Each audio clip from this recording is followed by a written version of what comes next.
Morning, good afternoon, and good evening, wherever you are in the world. A very warm welcome to this webinar entitled Empowering Early Childhood Care and Education Teachers Through Lifelong Learning. My name is Katie Kaufman, working at the UNESCO Institute for Lifelong Learning based in Hamburg, Germany. And this webinar is part of UIL's research project, Teachers as Lifelong Learners, supported by Shanghai Normal University. The project aims to identify effective strategies for supporting and developing teachers throughout their careers, transforming teacher education, and training into lifelong learning ecosystems. Before we begin, I would like to give you some housekeeping information, which you can also see on the screen. This webinar is being recorded, and we encourage each of the attendees to engage with our speakers by entering your questions into the Q&A box. If you don't see it directly at the bottom of your toolbar, there's a little button that says More with 3 dots. If you click that, you will see the Q&A option. And please also address your questions to a specific speaker if possible. You can also find some useful resources and relevant links in the chat box throughout the webinar. Now, I will stop my share. There we go. So without further delay, I'm pleased to invite Ms. Rahat Zodoshaliva, team leader of the Quality Learning Ecosystems program at the UNESCO Institute for Lifelong Learning, to deliver her opening remarks. Rahat, thank you. The floor is yours. Thank you so much, Katie, and good morning, good afternoon, and good evening to you all joining us from around the world. It's a pleasure to welcome you to today's webinar on ECCE Teachers Through Lifelong Learning. This webinar is organized within the framework of the project Teachers as Lifelong Learners, a collaborative initiative between UNESCO Institute for Lifelong Learning and the Shanghai Normal University, launched in 2023.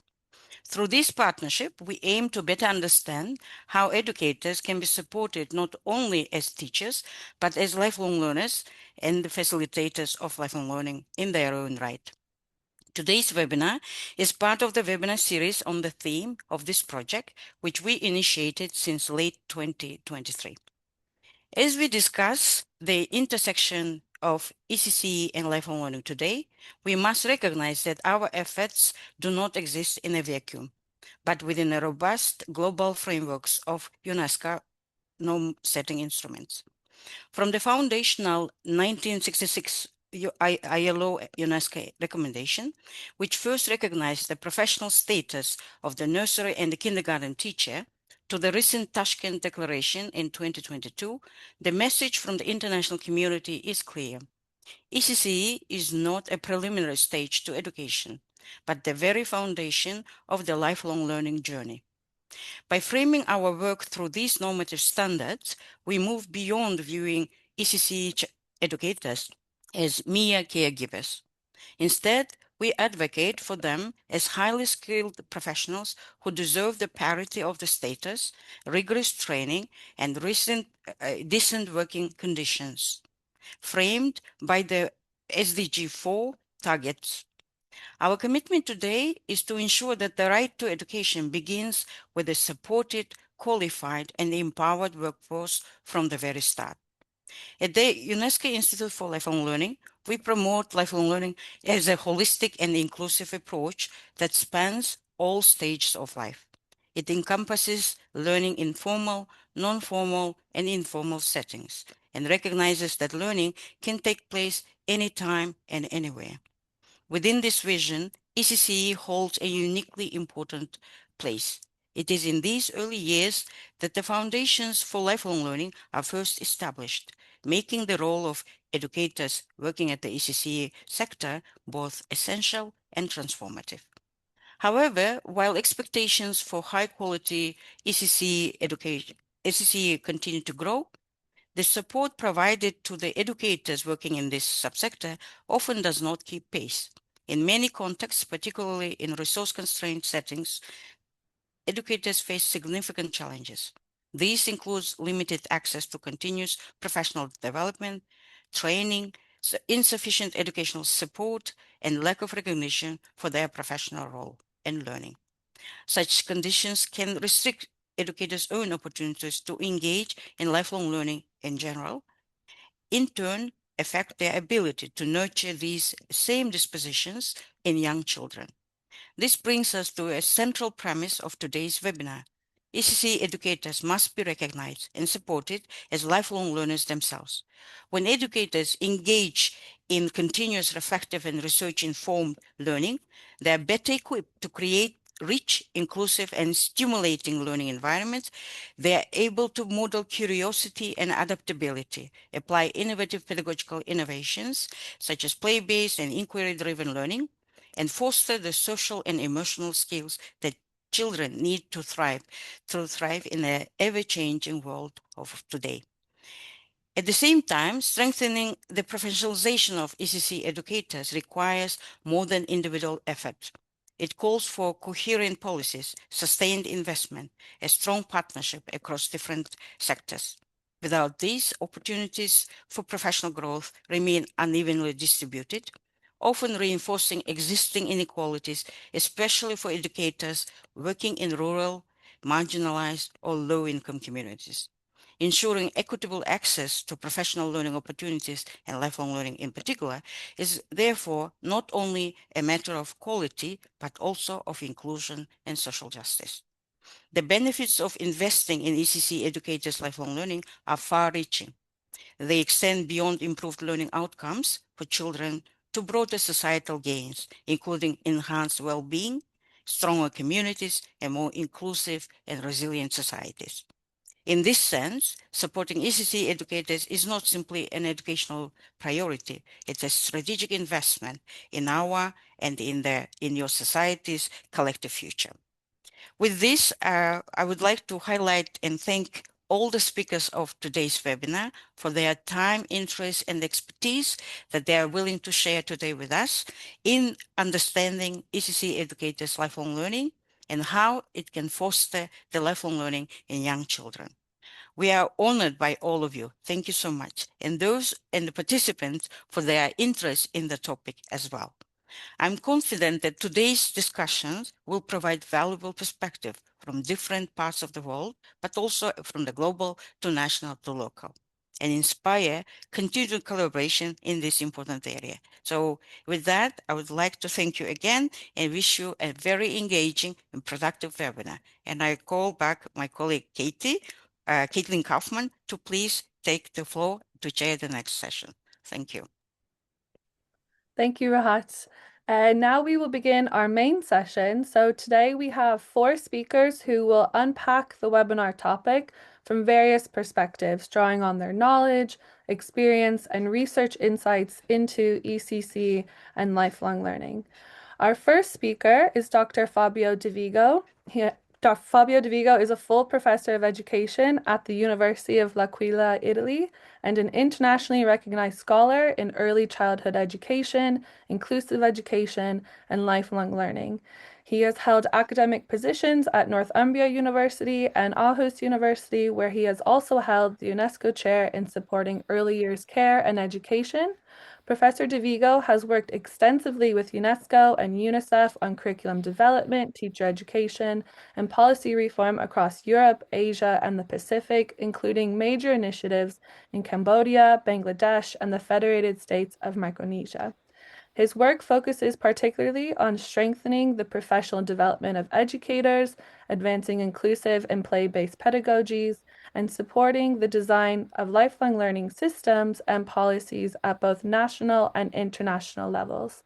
Today, Professor De Vigo shares his systematic literature review, examining how ECC teachers develop as lifelong learners and how they foster lifelong learning in young children. So, Professor De Vigo, the floor is yours. Thank you. Thank you, Mr. Racket. Thank you, Kathleen, for this very nice introduction. And I will share my screen if you don't mind. I hope you can see my screen now.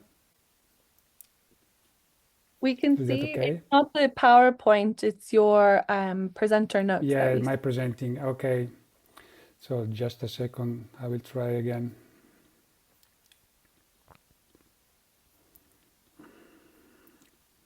There it is.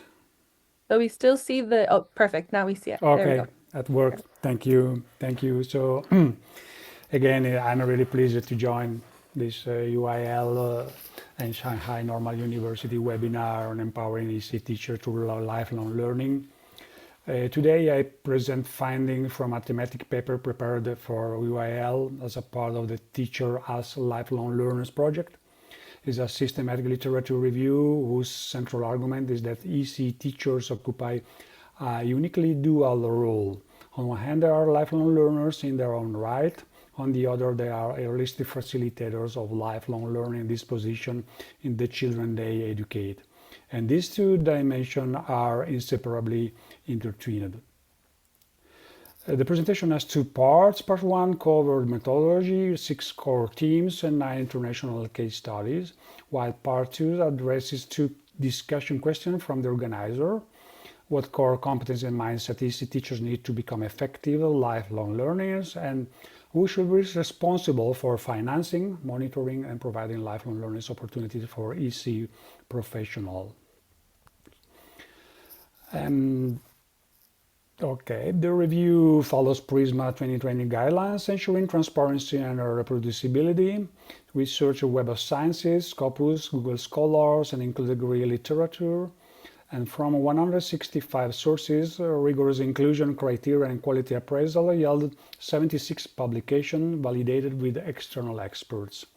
The review is global, covering high and low income countries, formal and community-based settings, including Global South and indigenous perspective.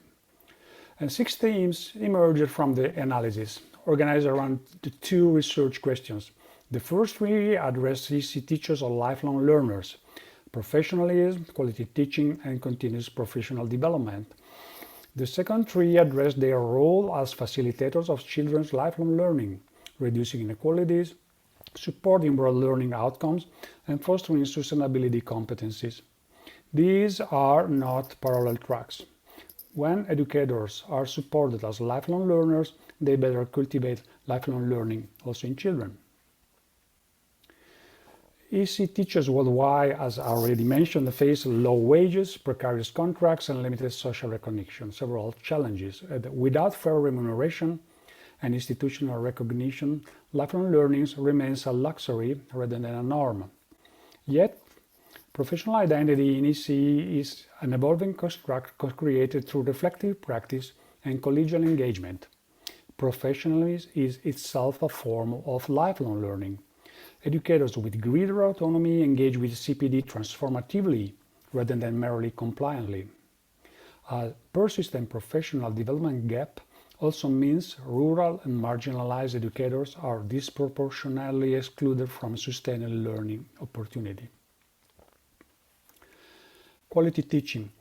Quality teaching is a systemic question, not merely one of individual skill. Coherence matters. Aligned curriculum, instructional strategies, and quality assurance create conditions for lifelong learning.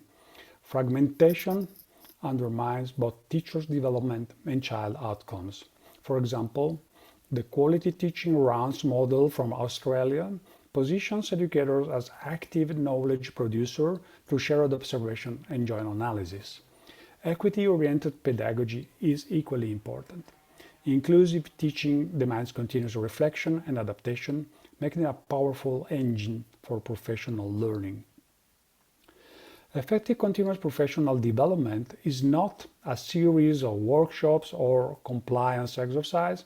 It is a sustained relational process of inquiry and reflection embedded in everyday teaching.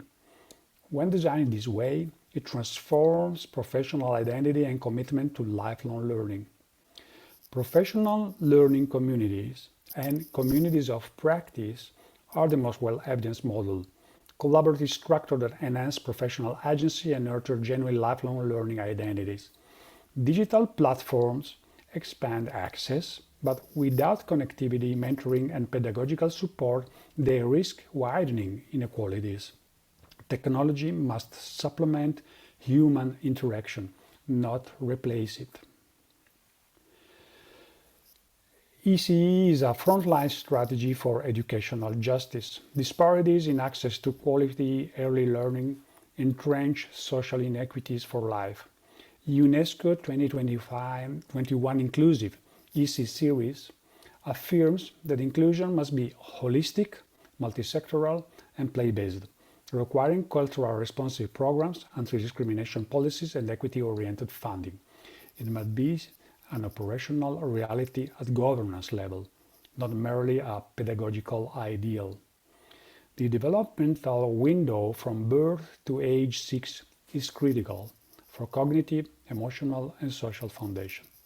Community-based intergenerational programs, as demonstrated, for example, by the Abecedarian Project, produce benefits persisting into adulthood. Quality ECE must move beyond academic skills. ECE teachers are uniquely positioned to cultivate the disposition that sustain lifelong learning, curiosity, self-regulation, resilience, collaboration, and a sense of agency and learner identity. Holistic, inquiry-based, place-centered pedagogy are most strongly associated with these outcomes. Through play, children experiment, take risks, negotiate with peers, and build adaptive disposition for life. Child-led environments compound these gains, genuine opportunities to make choice and collaborate, develop self-efficacy and intrinsic motivation. ECE settings are unique sites where children first encounter ideas about interdependence, fairness, and their place in ecological and social systems. Research argues that ECE has an irreplaceable role in initiating children into a lifelong culture of sustainability, cultivating ecological responsibility, ethical reasoning, and civic participation as everyday habits of mind. Children must be reframed as capable agents of change, able to reason ethically and contribute to meaningful change in their communities. Let's look at some international case studies. 9 case studies across 5 continents demonstrate the lifelong learning principles in ECE are not exclusive to well-researched systems. For example, in Boston, coaching support reflection cycle shifted teachers from compliance to deep pedagogical renewal. In New Zealand, distributed leadership turned team meetings into reflective spaces that enriched children's learning. In Bosnia-Herzegovina, a short preschool curriculum aligned with UL lifelong learning competencies produces significant socio-emotional gains. In China, teachers rebuild professional identities through reflection, repositioning themselves as educators rather than caregivers. In Melbourne, a community of practice constructed culturally tailored ECE practice. In rural Zimbabwe, under-resourced teachers claimed agentic roles, adapting policies to local realities. In Greece, digital storytelling, PD, professional development, cultivated sustainability competencies and digital literacy together. And finally, in Australia, structured induction framed early career as the first stage of lifelong professional learning. In all these cases, meaningful lifelong learning depends on relational structures, teacher agency, and institutional support, treating professional development as an ongoing commitment. Let's go to the discussion questions. What competencies and mindset do each ECE teachers need as lifelong learners? Identify 4 main clusters. 1. Reflective practice, a disciplined, continuous process of examining assumptions and dilemmas that enable teachers to connect theory with lived experience. 2. Collaborative inquiry and professional agency, learning with and from others through community and peer mentoring, repositioning educator as active knowledge producer. 3. Openness to diversity, inclusion, and equity. Core competence, the other core competence require active examination of bias and everyday advocacy. And 4th, digital and sustainability literacy, pedagogical insight into how technology and ecological perspective enrich learning and support children's lifelong learning disposition. 3 mindsets sustain lifelong learning over a career for a teacher. A growth mindset, the belief that professional learning is continuous, not a credential to set aside. Second, ethical commitment and moral purposes, sustaining engagement when recognition and rewards fall short, and they often do in ECCE. Metacognitive awareness, thinking about one's own thinking and adjusting accordingly, thereby modeling learning and later to learn capacity directly into children. This mindset requires structural support, time for collaboration, leadership, fair condition, and protected reflection space. The responsibility for creating those conditions does not lie with individual teachers alone. So who is responsible? Who should finance, monitor, and provide lifelong learning for its professionals? Responsibility is shared but not equally distributed. National governments bear primary responsibility in terms of acquiring frameworks, adequate funding, equitable access, and structured career pathways. Continuous professional development must be an entitlement for every ECCE professional, and so interministerial coordination in this regard is essential. Where governance is fragmented, marginalized educators fall through the gaps. On the other hand, training institutions must design contextualized, equity-focused curricula. On their side, international organizations such as UNESCO, OECD, and the ILO set standards, advocate for decent work, and create cross-national learning platforms. ECCE centers, operating as learning organizations with shared vision, collaborative culture, and distributed leadership, embed professional learning in daily routines. Leaders who promote reflection, share decision-making, and inquire time signal that learning is valued. Research shows this transforms staff development and children learning environments. Communities and families are co-constructors of professional knowledge. And finally, individual educators also bear responsibility, as proactive peer engagement is a professional and civic commitment. So 4 key messages from the research. ECCE teachers hold a dual role as lifelong learners and as tireless architects of lifelong learning in children. 6 interconnected themes illuminate this: professionalism, quality teaching, and continuous professional development for teacher learning. So reducing inequalities, broad learning outcome, and sustainability competence for child learning. Transforming ECCE into a genuine lifelong learning system requires reorienting how teachers, children, and communities are valued, challenging social evaluation, under-evaluation, and investing concretely into the people doing this foundational work. What are the implications from that? I suggest 4 recommendations. First, recognize teachers as autonomous professionals with governance rights and fair employment. Second, redesign continuous professional development as a career-long entitlement through mentoring networks, professional learning communities, and action research, equally accessible to all, including rural educators. Third, invest in systemic coherence, aligning curriculum, workforce policy, funding, and quality assurance around the shared lifelong learning goals. And 4, expand the knowledge base to center Global South, indigenous and community-generated perspective, treating practitioners as co-inquirers. Montessori once said, the education of even a small child does not aim at preparing him for or her for school, but for life. ECCE is the foundation of lifelong learning. By nurturing curiosity, agency, and the joy of discovery from the earliest year, we create conditions for individuals to keep learning and flourishing throughout their life. Thank you. Thank you so much, Dr. De Vigo, for your insightful presentation. Now we will go to the next speaker. Our next speaker is our colleague, Professor Hasina Ibrahim. Professor Ibrahim is a full professor at and the UNESCO Tri-Chair in Early Childhood Education care and development based at the University of South Africa. She is a rated researcher with a substantive focus on early childhood policy, practice, and workforce development. Professor Ibrahim will present on ECCE teachers' lifelong learning in the context of low and middle income countries, excuse me. So, Professor Ibrahim, thank you. The floor is yours.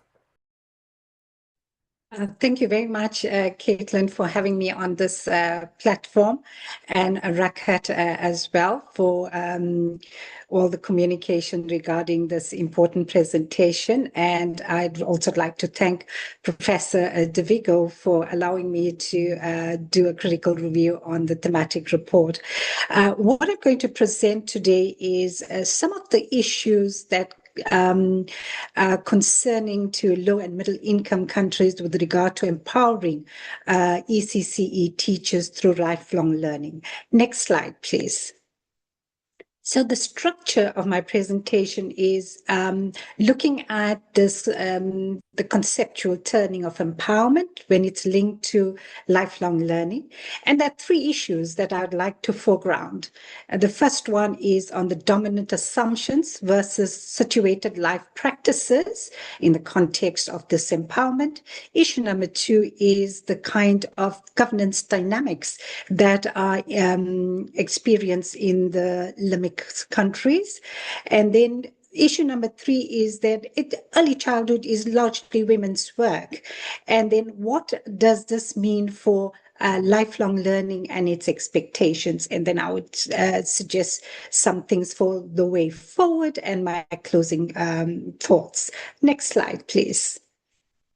So, as you heard from Professor De Vigo, that we are dealing with two groupings here that are essentially pivotal to the empowerment process in lifelong learning. The one is the adult grouping, and the next grouping is the children whom they serve. So in the CPD, for the adult grouping, they have to be within systems that allow them to reform themselves, to transform their teaching practices so that change is evident. And to do that, there are agreed upon competencies to address the challenges in practice. And of course, as you've already heard, there are different modes that we are working with, and opportunities need to be created from the formal right up to the informal. And when you look at children, when the teachers are equipped as lifelong learners and supported fully, then they are well positioned to engage with children's learning, exploration, and engagement. But then this positionality requires teachers to be intentional about the way in which they position children in this whole early learning conundrum. So the issues of children's ways of being, according to their participatory rights. You see the agency, curiosity, exploration, meaning-making endeavors, their holistic child development experiences, becoming of adulthood, and the need to create a sense of belonging are all important issues that need to be taken into account when the issue of empowerment is given a practical take. Next slide, please. And so the issue number one I thought is important to address from my part of the world is the dominant assumption of lifelong learning versus situated life practices. So the dominant response to lifelong learning in ECC assumes stable systems, regulated professional pathways, and upward career trajectories. And we assume that all of this is in place. And all of these are highly contested within the low and middle income countries. And so what is happening that creates this kind of concern and contestation? The one is the way in which the systems are set up. So informal, fragmented, under-resourced, and lacking in formal CPD. And then these resources have a lack of resources and training has a leaning towards practice-based learning, which is not necessarily given the status within the CPD. And so there's a lot that happens in terms of peer learning, experiences of underserved localities, and where indigenous and cultural practices are very strong. And so if we look at the way in which the formal training is sometimes done, if it doesn't pay attention to what it means to know the teachers, the practitioners from these contexts, then it could suffer from a knowledge perspective, epistemic injustices. And so we have to be very careful about the type of professional knowledge that is being privileged. And here I argue that the situated life practices need to be taken into account strongly because the context demands it. And so looking at Malt's concept of the funds of knowledge, we have to look at the importance of observation and imitation. The knowledge transmission that happens intergenerationally, the way communities solve problems, and learning through practice and out of necessity in sometimes very dire circumstances. Next slide, please. And so issue number 2 is, this is where you find the complexity coming in terms of the support. And so governance dynamics has to be engaged with. And so there is variable support for the CPD and in general teacher professional learning, especially for birth to 5. Well, why is this so? It's because largely, if you look at those outside the schooling system, it is perceived that the responsibility for these children are largely on the lap of the parents. Even though they attend early childhood centers, the large portion of parent fees also makes it, it leaves it to the parents. And so governments are using universal progressive tiers and phases to bring in birth to 5 as universal provision, but this is very complicated. So to fill in the gap that the state has left, we have a lot of international donors, development agencies, and non-governmental actors in the sector. And when we look at what is it they require as the accountability mechanism and their training priorities, their pedagogical models, and evaluation frameworks, it does not necessarily speak to the realities of teachers' experience in their day-to-day lives. And the research from sub-Saharan Africa and donor-funded professional development, they are very helpful, but again, with the research, it depends on the conceptual frameworks you're using and what is privileged. And then in the practical side, what is done within the funder's gaze. So we have lots of short-term projects over sustainable learning pathways, measurable outputs over looking concertedly at relational pedagogies, and imported best practice that is privileged over culturally embedded approaches. Next slide, please. And so the third issue is when you look at lifelong learning, there's no way that you can ignore that it is highly feminized and the expectations of work, of labor, is enacted in different contexts of vulnerability. So this workforce has to manage multiple responsibilities. They have care work that is paid and unpaid. They man the household, they fulfill obligations in the community.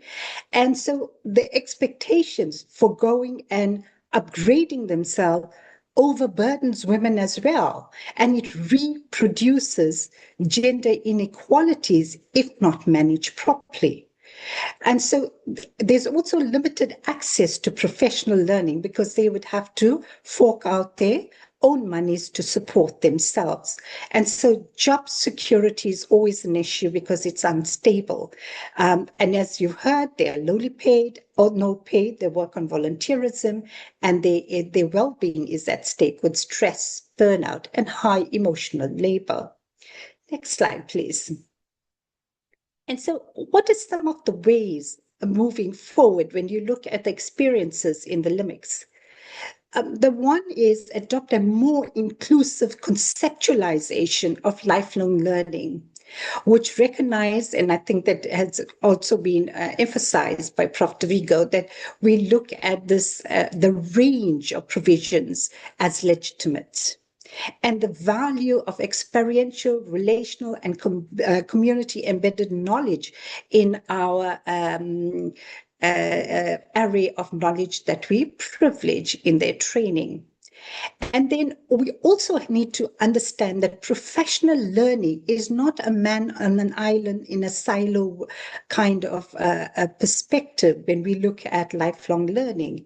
It happens amidst the struggles of caregiving and survival in low resource contexts. And then if we look at ECC from LMICs, it is actually a site of power. And it is important to ask the critical questions before we settle for ready-made answers. And these are some of the questions we need to ask to engage debate and go to more contextually responsive LLLs. So who's doing the defining of the professional competence, whose knowledge is valued, and who benefits from this kind of reform? And so taking into account women's empowerment and intersections, we have to pay attention to gender justice, labor rights, social protection systems. So workforce development should be state-led and not totally reliant on outside agency. And therefore, next slide, please, I conclude that when we look at lifelong learning from the LMICs lens, it shows us that lifelong learning is not just a pedagogical issue, neither is it technical. And so it's not, you heard this previously, and I punctuate, individual responses, it's not isolated individual responses without attending to the structural inequalities. Neither is it a tool for system regulation. It is influenced by history, donor communities, epistemic injustices, systems, or the lack thereof. So a focus on lifelong learning is therefore a resource that can bring about transformation and collective agency if we allow ourselves to do that. And with that, I thank you very much. Thank you so much, Professor Ibrahim, for sharing this very impressive and timely insights with us. I'd like to remind our participants as well to please post your questions to the Q&A box, and to be sure to address which speaker you are asking the question to, and our speakers will try to respond there. Now we move to our third speaker, Dr. Huihua He. Dr. He currently serves as Vice Dean of Shanghai Institute of Early Childhood Education at Shanghai Normal University, and concurrently is the Director of the Department of Early Childhood Education. Her main research interests include child development and family early education, digital parenting, early computational thinking in young children, and STEAM education.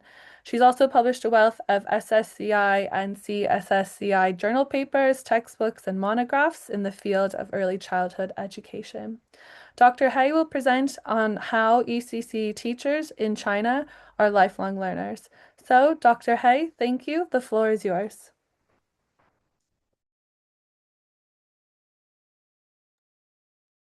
Okay.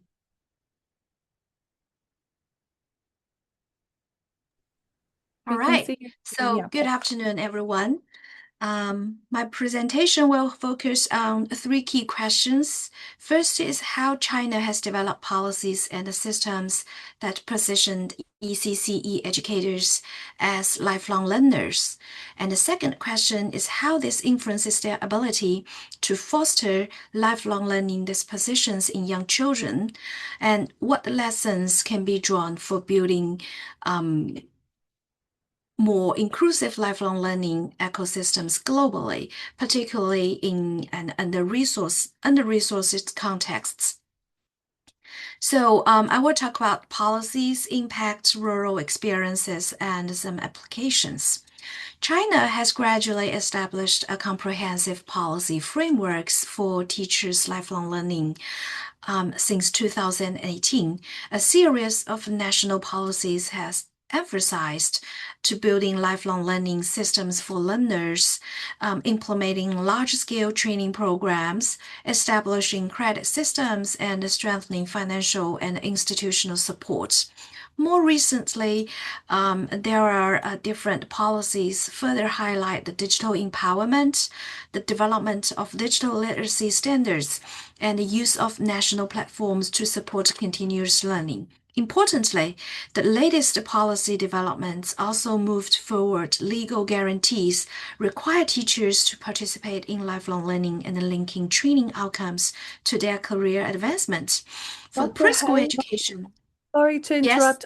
We can't see, your slides aren't moving. Are you able to reshare maybe and pick up where you are so we can follow along? We only see Is it the outline sort of. Yeah. Do you see what I mean? Maybe try again. Yeah. I'm so sorry to interrupt. okay? So,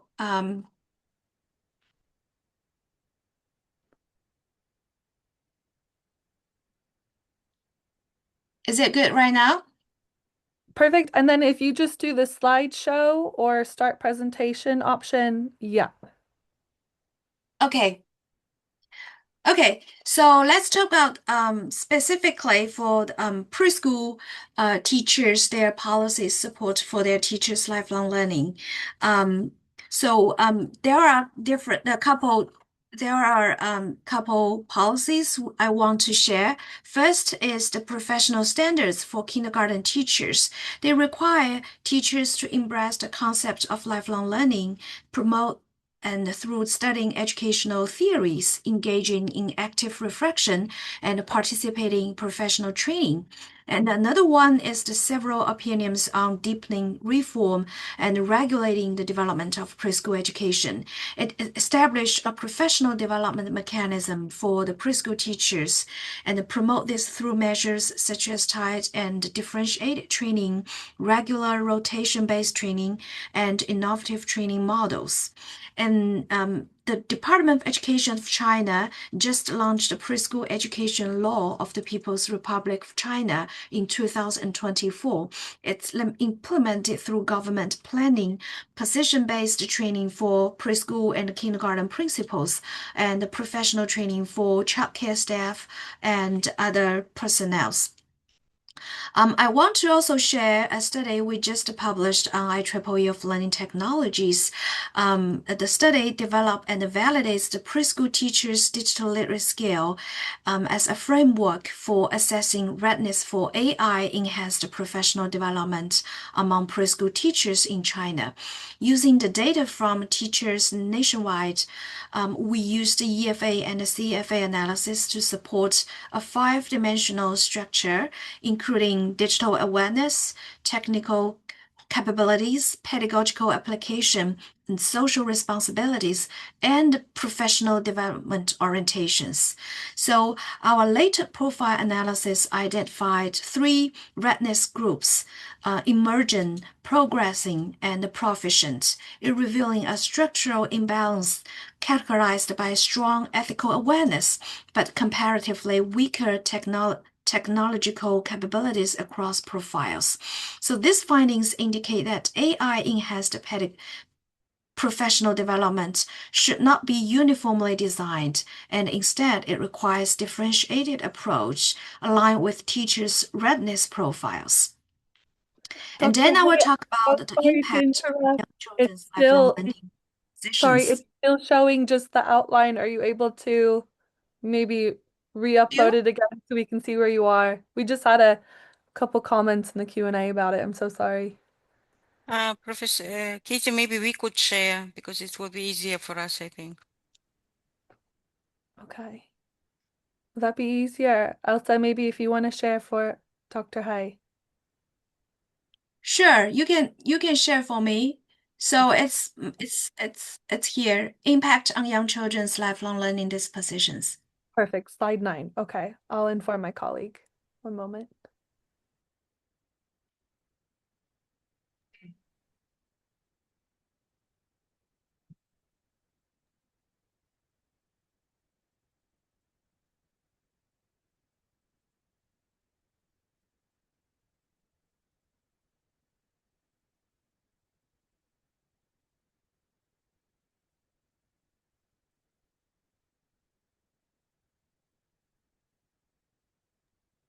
Perfect. I think that's where you were, Dr. Hay, whenever you're ready. Okay, so when we talk about the impact on young children's lifelong learning dispositions, so first it supports school readiness, including learning interest, study habits, and cooperations. And second, it enhanced cognitive and social competencies, such as their language, memory, and understanding of social roles. And third, it improves learning and developmental abilities, mainly through improving classroom quality and teaching practice. So these findings show that continuous teacher learning plays an important role in shaping children's learning process and developmental outcomes. So next slide.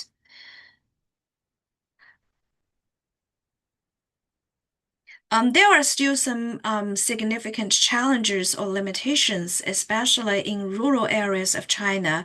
For example, the limited access to training opportunities, insufficient and unstable training provisions, and a mismatch between training content and local needs. In addition, teachers often face heavy workload and limited professional communities and financial pressure. And next, please. So, next slide. So at the same time, the rural teachers have strong needs for improved pedagogical strategies, strong content knowledge, and more stable institutional and emotional support. Next slide, please. So when we expanding the professional development in rural areas to address these challenges we just talked about, China has adopted multiple approach to support our rural teachers. For example, the government-led programs such as special post-teacher program, teacher rotation, and multi-level training systems, and the peer-supported training, including mentoring, lesson observation, and the collaborative discussion.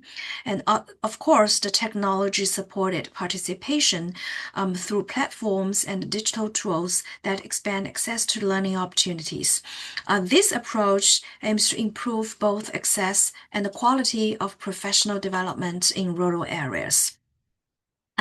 Next slide, please. If we take some examples, first is the government led formal programs such as the special post-teacher program will recruit university graduates to teach in the rural preschool and kindergartens, usually under a 3-year service contract.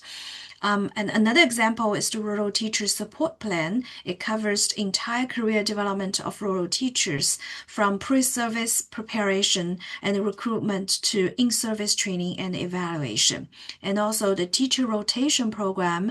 It's a 1-year exchange and rotation arrangements between urban and the rural kindergarten and the preschools.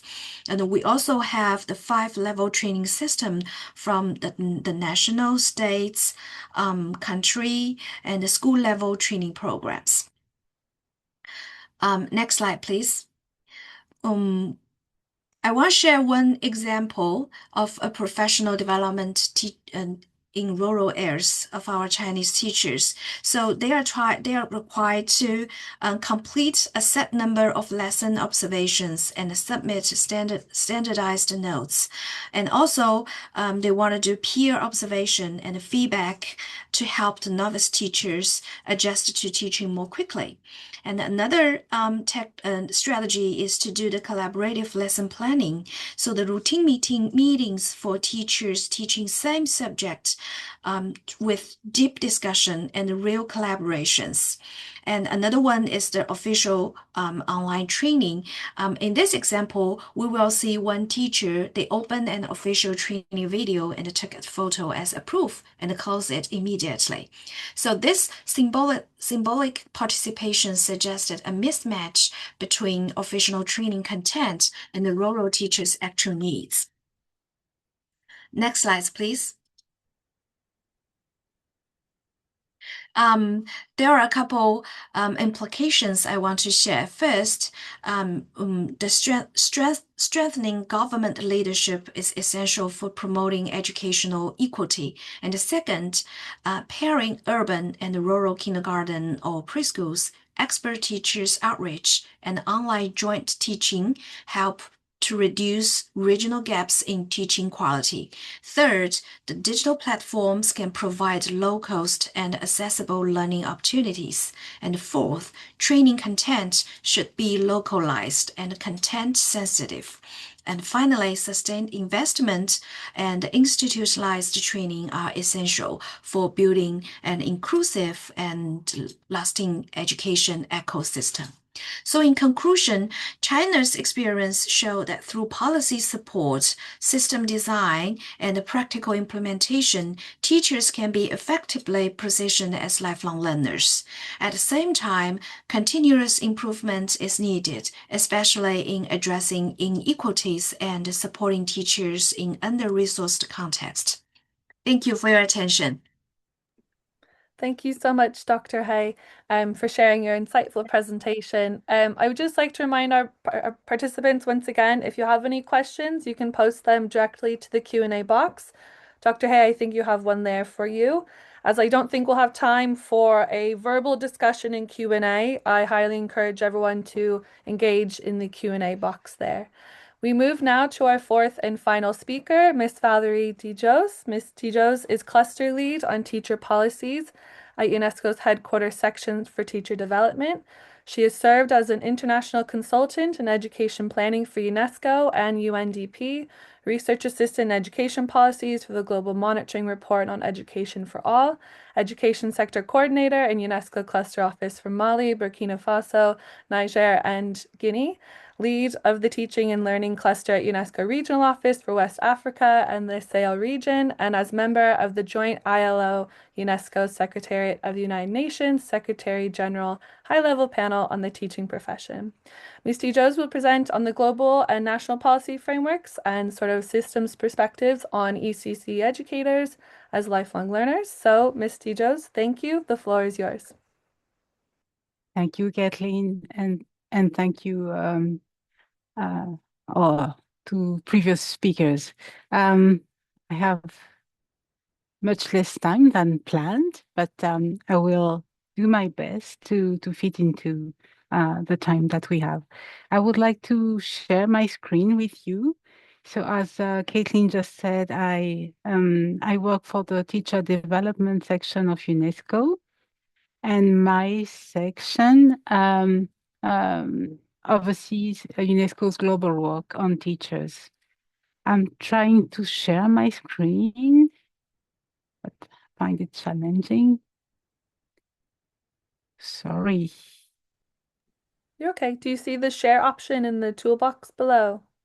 That's what I'm looking for. No. Oh. No. 1 minute, sorry. No problem. Maybe Ilza can help us. You have my presentation. Yeah. Valerie, Now you still have I think issues it. I think it's. No, I think it's coming. That's Okay. fine now. Yeah. Yeah. Mm,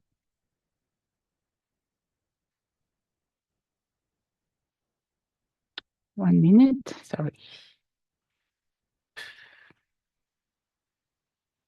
Today, I think I'm the second speaker with this type of challenge, so let me, okay, should be this one. These things happen. Don't worry. Wow, and the time was short already. Okay, do you see my screen? It's loading. Perfect. If you just click start slideshow or Okay, whichever. slideshow. Okay. So my presentation will have 3 parts. I will go fast on the first one. The first one is to present to you the key global data and information on teacher professional development and lifelong learning for ECCE educators. The second part will be an overview of the recent international commitments and recommendations relevant to early childhood educators. And the last one, if we have time, will be some of the next steps at global level. First of all, I was thinking that colleagues have asked me to share with you some of the key data that were not presented previously in today's workshop. So first of all, I would like to underline that when we talk about ECCE educators, in reality, we are referring to a varied group of workers. Some are teachers, fully fledged teachers. Some are educators with different qualifications, but we also sometimes include caregivers, aides, and related personnel. Overall, according to the latest statistics, there are about 14 million worldwide and mainly female. 94% are female workers, as Professor Ibrahim mentioned it. According to Oh, sorry to projections, interrupt. Sorry, the slides are not moving yeah, with it you. is still the same for the time being. It is. Did you Okay. Oh, see the okay. statistics? Yeah, it just is showing the outline rather than the full screen. We don't see Wa- statistic. We only see your Wow. screen slides. I Yeah. see, I see that. So how to do that? Let me move back. Do you see the statistics here now? No, it's Still still the not? same. Yeah. Would you like our Wow. colleague Elsa can share for you? Yes, So Yes, yes, I you can like please. share it. That's not a problem. Okay. this? Yeah. I changed a bit some of it, but never mind. Yeah. So Sometimes should I stop sharing? How do? yeah, Elsa's taken over, so you are ready Yeah. to go when you're ready. Yeah. Okay. So I'm on the third slide with the statistics.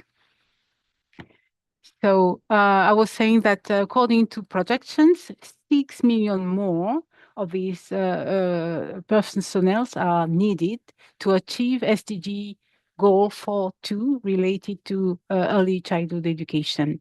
And this is with a pupil teachers ratio of 20 learners per teachers. We don't know at global level much about these professionals' development and their lifelong learning. There are very limited comparable data. What we know is that the required qualifications vary a lot from country to another. In low-income countries, the minimum qualification is generally lower secondary, while in higher income countries, it will be a bachelor degree. We know that 79% of ECC educators receive the minimum required training, that 45% of countries have compulsory CPD for pre-primary education teachers. What we know regarding the content of their training and their needs is that, and that this is information that we collected from piecemeal studies, is that their training needs strengthening on social emotional learning, on inclusive pedagogies, but also in harnessing the latest scientific knowledge, particularly on learning sciences. We know, and I think our colleague from China mentioned it, that most of the time the training that is offered is not addressing teachers' day-to-day need. And lastly, we know that many countries face resource challenge in addressing the learning needs of their early childhood educators. Another dimension that maybe we need not discuss much so far is that 37% of the personnel is employed in private and non-state sector. And these sectors are not highly regulated in all countries. And that makes it difficult to know what are these personnel access to CPD when they are not provided by the state or when their employer is not providing it. And similarly for their working conditions. So that was to set the scene. In the next slide, I will lead you, if you agree, on the international commitments and recent recommendations relevant to ECCE educators. And these documents are very important because they have been developed with countries. They capture what countries have announced they will be doing, and they are useful for ECCE teachers, but also the international community to help governments accountable for what they said that they will be doing. But they're also a way, they're also useful to support and to advocate for more investment in early childhood care and education. Okay. So the first of these documents is, of course, the Tashkent Declaration, which was adopted following the World Conference on Early Childhood Care and Education, which was in 2022. The second one is of a different nature. It is the first ever global report on early childhood and education. This report was published in 2024. It provided a good overview of the situation of ECCE educators with statistics and also projection of the needs by 2030. The third document is the high-level recommendations, are the high-level recommendation of the UN Secretary General high-level panel on the teaching profession. The recommendation concern all teaching personnel, including early childhood care and education personnel. The fourth resource is the first global report on teachers, which focused on the shortage of teachers. And we know that also in ECCE, there is a shortage of personnel. So that report was also critical because it has documented strategies that countries have been succeeded in implementing to address teacher shortage. And the last document in this series, not document, but commitment, is the Santiago Consensus, which was adopted in August 2025 during the World Summit on Teachers, the first World Summit on Teachers. In the next slide, in the next few slides, I have summarized the key outcome of this set of documents. They are organized in 6 domains, and the first domain is to enhance the attractiveness of the ECCE professions and to provide career opportunities and career advancement. Under this heading, the documents are emphasize the importance of decent work in ECCE, and we know that it's not the case yet. The document also emphasizes that the working conditions of ECCE personnel should at least be on par with those of primary education teachers. So here you have the extract, and on this column, on the right-hand side, you also have the reference document. You will get the presentation, but this presentation was to help anyone who has the presentation to follow and be able to find the key articles in those documents. Next slide, please. The second domain that is discussed in these international recommendations, I don't see, did you move to the next slide? I don't see that. Yes. Yeah, is domain number 2. Domain number 2 is about calls to strengthen the education and training system of ECCE personnel. And this domain is really key for today's workshop. This document emphasizes the need for continuous professional development for ECCE workers, the need to establish standards, qualification frameworks, and certification for these professionals, but also to include alternative pathways, like the recognition of prior and experiential learning for them. The third domain calls to regulate ECCE personnel in the non-state sector, and particularly to take urgent action to regulate the quality, including the qualification, contractual, and working conditions of the personnel working in the non-state and private sector. The fourth domain calls to enhance the support to parents, families, and other caregivers. We know that in education, the teachers themselves cannot do anything. They need also that interaction and support and collaboration with parents and families. And at the early childhood ages, the role of families and caregivers is even more important.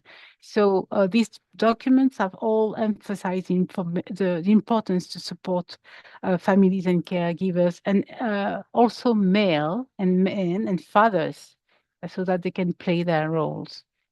Another important feature of this document is that they call on governments to strive toward policies and interventions on equal qualifications, certification, wages, and status between ECCE workers and at least primary education workers.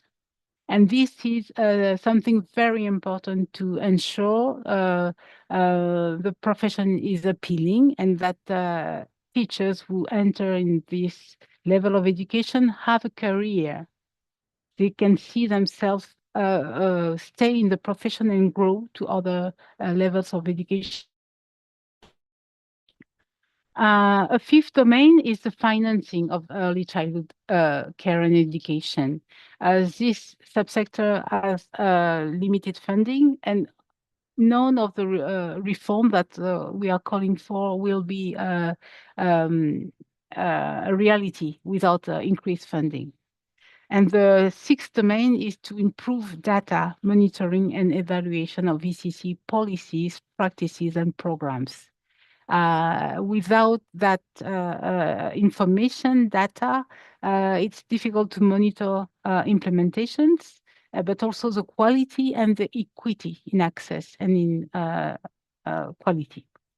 In the last slide, because we are already behind time, I just wanted, I don't see what you're sharing, but I hope the last slide is about next steps.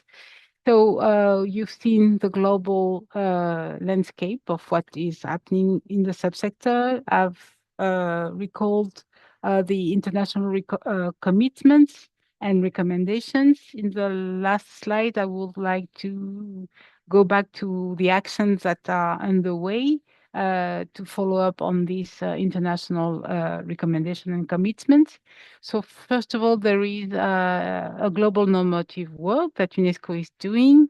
And these years, we will start with a revision of the international recommendations concerning the status of teachers, and particularly the 1966 recommendation for education personnel and the 1997 recommendations on higher education personnel.